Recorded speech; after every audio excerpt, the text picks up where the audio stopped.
โดยสำบายดีมื้อนี้ข้าพเจ้าขอนำธรรมะขององค์พระสัมมาสัมพุทธองค์มาเล่าในบทธรรมะของพระพุทธองค์เหมาะแก่ผู้ที่เงี่ยงหูรับฟังผู้ที่น้อมจิตน้อมใจเพื่อฟังธรรมของพระพุทธองค์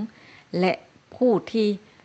นำคำสอนของพระพุทธองค์ไปใช้ในชีวิตประจำวันอานิสงส์จะเกิดขึ้นอย่างมหาศาลบางคนฟังแล้วบ่นำไปใช้ก็เปรียบเหมือนกันกับเม็ดงาที่วางไว้ถึงตักเมื่อลุกขึ้นเม็ดงาก็แตกกระจายไปหมดดังนั้นเมื่อเฮาได้ฟังแล้วเฮาก็ควรที่จะเก็บมาพิจารณาแล้วนำไปประพฤติปฏิบัติจึงจะเกิดผลสูงดังนั้นคำสอนของพระพุทธองค์ทุกคำล้วนเป็นอากาลิโกคือเป็นจริงตลอดกาล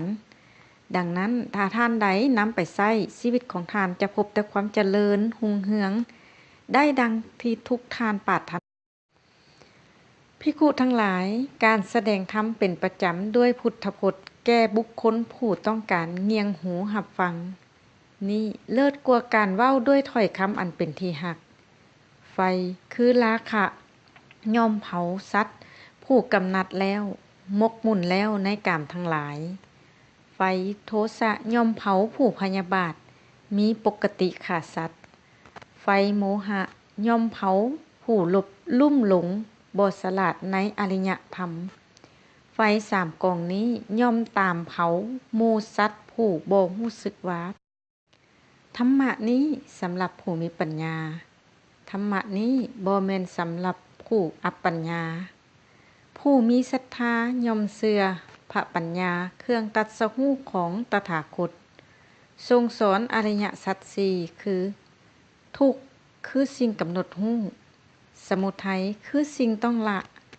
นิโรธคือสิ่งต้องทำให้รู้แจ้งมรรคคือสิ่งภิกขุทั้งหลายเฮาจะแสดงนิพพานให้แก่พวกเจ้าทั้งหลายพวกเจ้าทั้งหลายควรฟังความข้อนั้นภิกขุทั้งหลายก็นิพพานเป็นอย่างใดหนอภิกขุทั้งหลายความสิ้นไปแห่งราคะความสิ้นไปแห่งโทสะความสิ้นไปแห่งโมหะอันใดอันนั้นแหละเฮาเอิ้นว่านิพพาน